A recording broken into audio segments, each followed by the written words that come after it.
ये कहानी है नूरपुर की।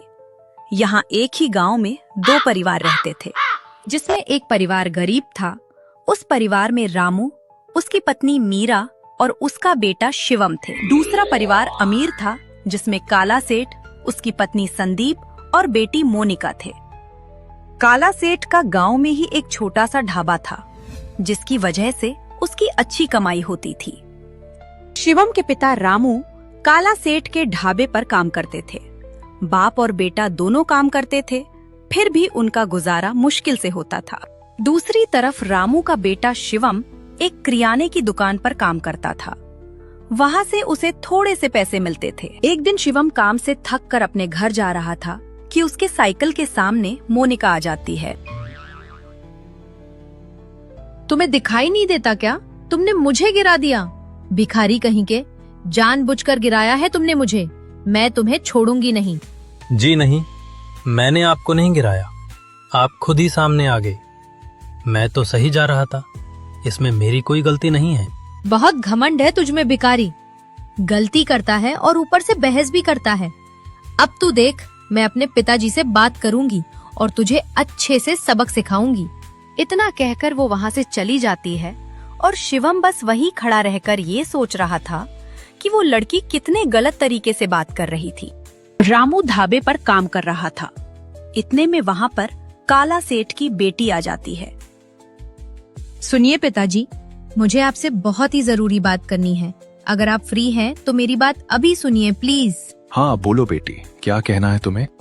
पिताजी, हमारे गांव का लड़का शिवम मुझसे जानबूझकर साइकिल से टकराया और मुझे गिरा दिया, जिसकी वजह से मुझे बहुत चोट लग गई है। पिताजी, ऊपर से वो मुझसे बहस कर रहा था, कह रहा था कि मैं ही गलत जा रही थी। मुझसे माफी भी नहीं मांगी उसने। अच्छा, उस भिखारी की इतनी हिम्मत हो गई कि मेरी बेटी से बहस करेगा। अब तू देखना बेटी, मैं उसका क्या हाल करता हूँ। नहीं नहीं मालिक, मेरा बेटा शिवम ऐसा नहीं है। बिटिया को जरूर कुछ गलत फहमी हो गई होगी। वो बहुत ही अच्छा लड़का है, वो ऐसा कभी कर ही नहीं सकता। ओ अच्छा, तो वो गवार तेरा बेटा है। चल तू निकल यहाँ से, कल से तेरा यहाँ कोई काम नहीं है, समझा? नहीं नहीं मालिक, ऐसा मत कीजिए। काम के बिना हमारा गुजारा कैसे होगा। मेरे बेटे की तरफ से मैं माफी मांगता हूँ, पर मुझे काम से मत निकालिए। रामू बहुत मिन्नतें करता है, लेकिन काला सेठ उसकी एक भी बात नहीं सुनता और उसे काम से निकाल देता है। क्या हुआ पिताजी, आज आप इतनी जल्दी घर कैसे आ गए? बेटा, आज मुझे सेठ जी ने काम से निकाल दिया, क्योंकि तूने उनकी बेटी को गिराया था। बस इतनी सी बात से उन्होंने मुझे काम से निकाल दिया। कोई बात नहीं पिताजी, अब आपको उनके पास जाने की जरूरत नहीं है, क्योंकि मेरी कोई गलती नहीं थी। ऊपर से उनकी बेटी मुझसे बहुत घमंड से बात कर रही थी। पिताजी, आप कोई फिक्र ना करें पिताजी, मैं साथ में कोई और काम कर लूंगा, लेकिन अब आप वहां पर दोबारा नहीं जाएंगे। शिवम के मना करने के बावजूद भी उसके पिता किसी और ढाबे पर काम ढूंढने जाते हैं, लेकिन उन्हें काम नहीं मिलता। दूसरी तरफ शिवम जी तोड़ मेहनत कर रहा था, क्योंकि वो अपने माता पिता को परेशान नहीं देख सकता था। काला सेठ की बेटी बहुत बदतमीज थी। वो सारा दिन अपने पिता की कार में घूमती और पैसे उड़ाती रहती थी।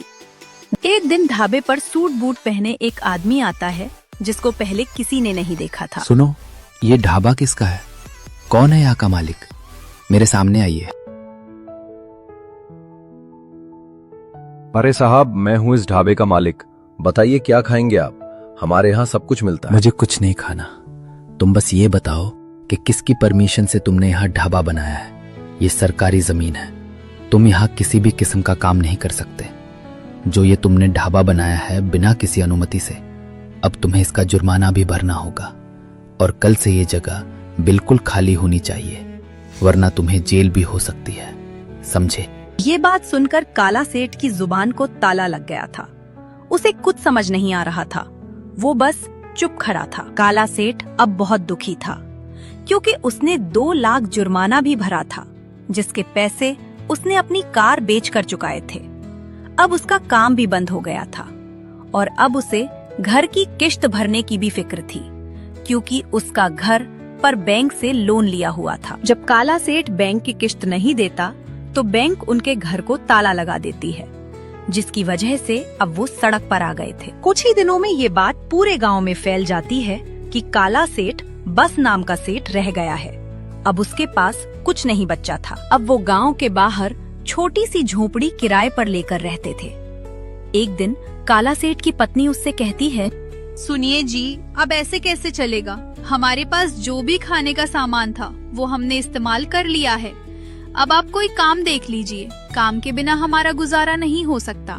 तुम चिंता मत करो, मैं कोई ना कोई काम जरूर ढूंढ लूंगा। इतना कहकर वो वहाँ से चला जाता है। मन में वो बहुत परेशान था। इस तरह से उसे एक खेत में काम मिल गया था, जिसके बदले उसे दिन के 50 रुपए मिलते, जिससे वो घर के लिए आटा ही ले पाता था।